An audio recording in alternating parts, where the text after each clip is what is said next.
Posted by you/practical_leg5275.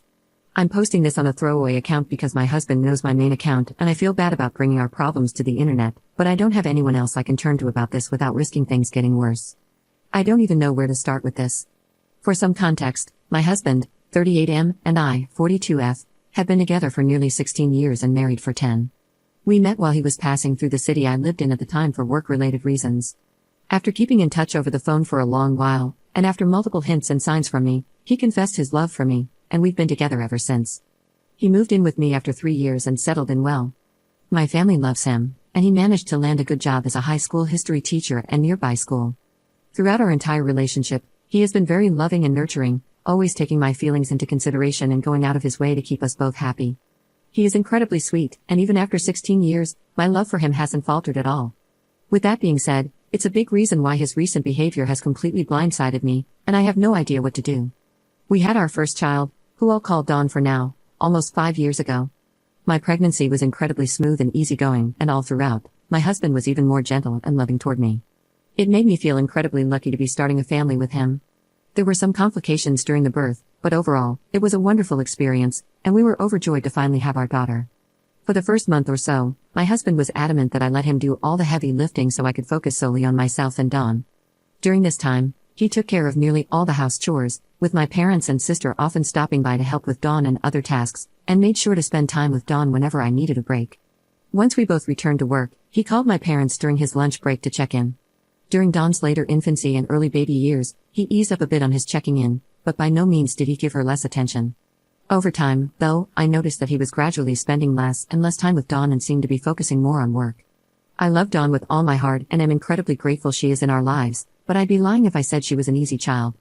She is very stubborn and lively for her age, so when my husband and I aren't scrambling to make sure she doesn't hurt herself or get into mischief, we're busy calming her down from tantrums. It can be exhausting. What's more concerning is how much this seems to be wearing on my husband.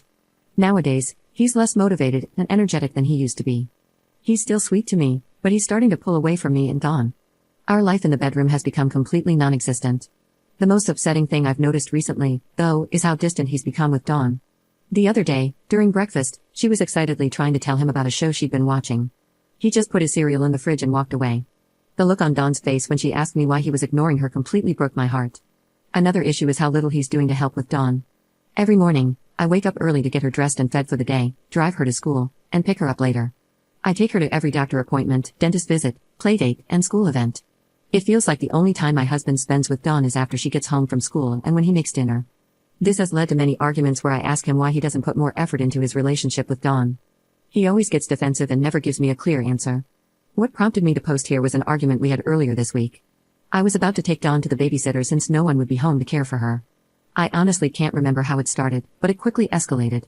Many hurtful words were exchanged, and I'll admit that some of the things I said were out of line.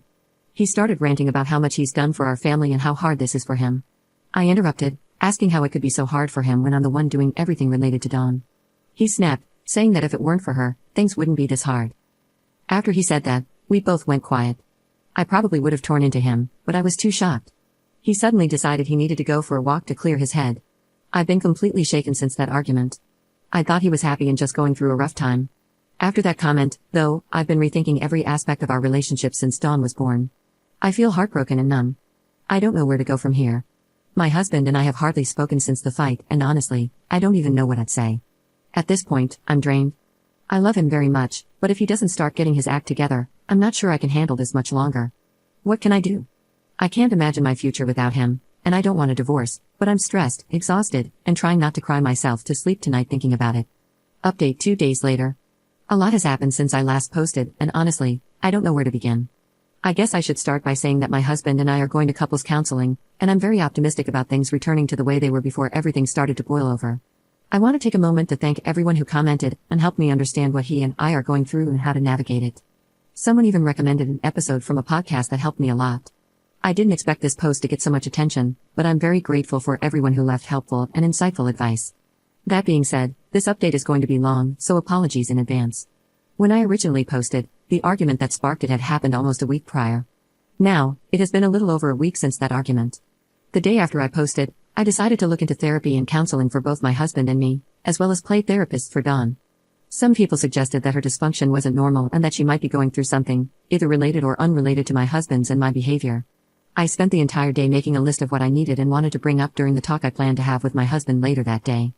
I was obsessing over what I wanted to say and how to say it, as many of you suggested being gentle with my wording and encouraging honesty and transparency. Dawn was sick and stayed home from school, so I alternated between preparing for the talk and taking care of her while my husband was at work. Around 12:30 p.m., I was getting some medicine for my daughter when my husband called me.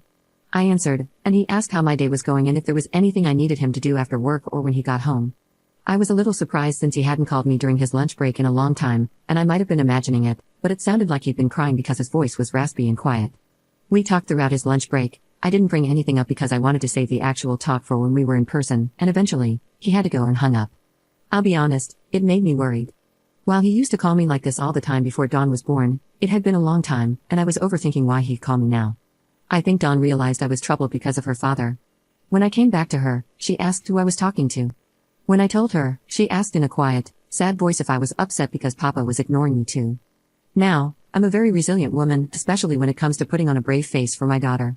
But when she said that, I felt so distraught and guilty about how aware she was of the situation and how she viewed her relationship with her father that I started crying, which made her cry too. While we hugged, I reassured her that her father loved her very much and was just having a hard time. She told me she didn't want him to be having a hard time.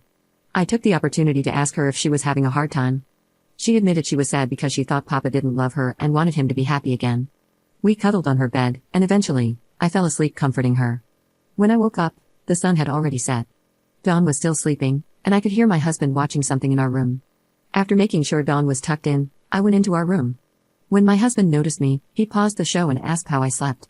I told him I slept fine and asked how his day was. He said it was fine too. I joined him in bed, and he offered me a pillow for my back before unpausing the TV. It was awkward, there was something he wanted to tell me, and I needed to talk to him, but neither of us knew how to start. At some point, he laid his head on my lap, and I stroked his hair. He put his arm under my legs, and we sat in silence for a while, watching TV. Eventually, I decided we needed to talk, so I paused the TV and asked if we could. He hesitated and tensed up but said sure. I took a deep breath and tried to remember everything I'd written down earlier. I started by saying that I'd noticed him withdrawing and being distant for a few years now. After our argument a week ago, I was really worried. I didn't sugarcoat it. I wasn't hostile or accusatory, but I was clear that Dawn and I were being affected by his behavior, that it couldn't go on. I teared up a little, and at some point, he flipped around on my lap and hugged my stomach as I kept talking.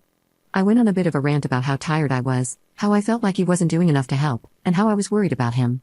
I brought up some of your points and mentioned that how he was acting toward Dawn was negligent and could set her up for a lifetime of pain if he didn't stop. I didn't feel good saying it, but he needed to understand the gravity of the situation. I could tell he started crying because his breathing hitched, and I felt my shirt get wet where his face was. He was trembling as he held me tighter. My husband is a very emotional man, though he doesn't cry often. Seeing him cry so silently while shaking so hard made me nervous and worried. I practically begged him to talk to me. At first, he clung to me in silence, and I thought he wouldn't answer. Then, in a choked voice, he said he was so sorry.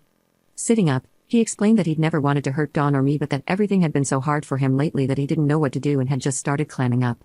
I asked him to elaborate, but he got choked up and struggled to speak. I was worried he would shut down, so I admitted I'd posted on here to get advice and suggested he read some of the comments to understand better. He agreed, and I gave him my phone. I rubbed his back as he read. After a while, he gave my phone back. Though he tried to hold it together, it was clear he was barely managing. I told him I wouldn't interrupt and that I wanted him to be honest with me. After that, he completely broke down. He talked for a long time, and his thoughts were all over the place. I'll try my best to explain everything chronologically to avoid confusion. As I mentioned in my original post, my husband and I met years ago when he was visiting my city before moving in with me while we were dating. What I hadn't mentioned is that he's from a different country and migrated to the US about 2 years before we met. He told me that back home, his dad wasn't really there, and he could count on one hand the number of conversations with his dad that lasted more than 10 minutes. His mother was always stressed and didn't seem to like him or his siblings very much. Because he was always sensitive and not interested in the same things as other kids, he had a poor relationship with most of his brothers. The only family member he still talks to is his younger sister, though their relationship is strained for reasons he asked me to keep private. We're very different in many ways. I'm outgoing, outdoorsy, and confident, while he's quiet, nerdy, and a bit insecure. Because of this, our social circles hardly overlap. Recently, a commenter made me realize I regretfully knew little about his group of friends or who he spent time with outside of me. Well, as it turns out, He doesn't have any friends. He told me that, at the beginning, he met two guys at a bar and became friends with them. He had mentioned them briefly early in our relationship, but he didn't talk about them much, and I admit I never asked.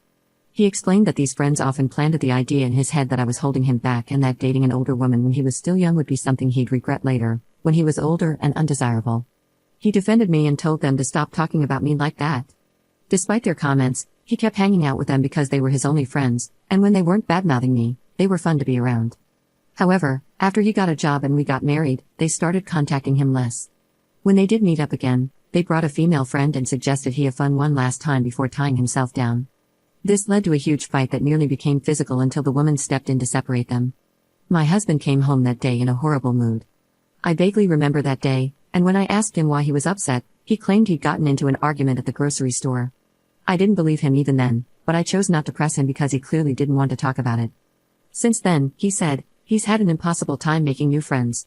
While he's adjusted to the cultural differences in America, he still feels incredibly lonely and isolated. For nearly 16 years, he has tried to fill the void of social interaction through one work friend or by channeling all his time and energy into me.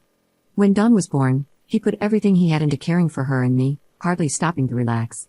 He said anytime he paused, the loneliness hit him again, and he was reminded of what he was missing. Through tears, he admitted there were times he was tempted to drink or harm himself just to escape the feelings, but he refrained because he wanted to be strong for us and didn't want to fall into the same patterns of alcoholism that ran in his family. He explained that after dedicating himself entirely to his family for so long, he eventually crashed. He started feeling tired all the time, and when Dawn began acting out, the stress overwhelmed him. He found himself thinking back to what his former friends had said and wondering if this was what they meant. He said he felt ashamed for letting their words influence him and for letting himself resent Dawn and me for everything wrong in his life. At this point, he was trembling and sobbing, apologizing over and over again for his thoughts and behavior. He hugged me so tightly it hurt, and his breathing became erratic. It was clear he was spiraling, so I had to interrupt him, even though I promised not to, so he could calm down.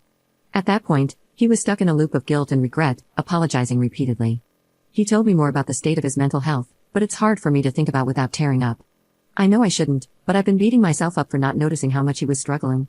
I can't help but feel like I failed as a wife for not recognizing that he was drowning and for not asking him more about his life or his friends. That night, we had the longest, most honest conversation we've ever had in our relationship. By the end of it, we were both crying and holding each other. I reassured him of how much Dawn and I loved him and appreciated everything he'd done for us. I promised to be by his side every step of the way and to help him get the support he needed. It was the first time in a long while that we snuggled so closely, and miraculously, he didn't toss or turn at all that night. I stayed up for as long as I could, kissing his face, rubbing his back, and making sure he felt loved, even after he fell asleep. The next day, I asked him to take the day off work so we could focus on each other and make sure nothing was left unsaid. He agreed. We spent the day bowling, eating at a local cafe, visiting an ice cream shop, and then going home to cook dinner together. During dinner, we discussed our next steps. We agreed to start marriage counseling and for him to begin individual therapy to address his mental health. Based on everything he's told me, I'm almost certain he's been dealing with depression. Later, we picked Dawn up from school and asked if she wanted to go to the park. She was thrilled. I let my husband take the lead, and I watched as the two of them played on the playground and chased each other in the grass. It was the happiest and most energized I'd seen him in a long time, and it made my heart swell. On the car ride home, he sat in the back seat with Dawn and played I Spy with her. At one point, Dawn said very excitedly, "I'm so happy Papa loves me again." I could practically hear my husband's heart break. He went silent for a long time before hugging her tightly without saying a word. Dawn looked guilty for making him sad, and I think my husband noticed because, when we got home, he quickly excused himself to the bedroom for a moment before coming back out, trying to seem cheerful to lift her spirits. The rest of the day went smoothly. As I was getting ready for bed, I heard him in the next room telling Dawn how much he loved her, that he had never hated her, and that he never wanted her to think otherwise. He read her a bedtime story, and after she fell asleep, he came into our room. We talked for a while, and I told him how proud I was of him for being so open and for all he survived. I kissed him and convinced him to cuddle me again, though it didn't take much convincing. As I write this, I'm lying in bed with him snoring loudly on my chest. I doubt I'll get much sleep tonight, lol. We've planned a weekend getaway this week. Dawn is excited to stay with her cousins, who have a pool she loves. I'm forever grateful to everyone who commented and helped me through this. I can only see our love growing stronger from here. My only regret is not addressing these issues years ago, but I'm focused on repairing and rebuilding our marriage. My husband asked me to thank all of you for your concern and for slapping some sense into him. He even joked about taking our problems to Reddit instead of paying for counseling. This will be my only update unless something extraordinary happens, so thank you for reading and for listening to my story. If you're going through something similar, I strongly encourage you to sit down with your significant other and get to the root of the problem. Trust me, it will do wonders for your relationship. Edit. I forgot to mention that my husband explained why he walked away when Dawn tried to talk to him. He said he was overwhelmed that day, felt like he was going to pass out, and, honestly, she was starting to get on his nerves. He apologized to her and promised never to do it again. Dawn was very understanding and sweet with him, and I'm so proud of them both.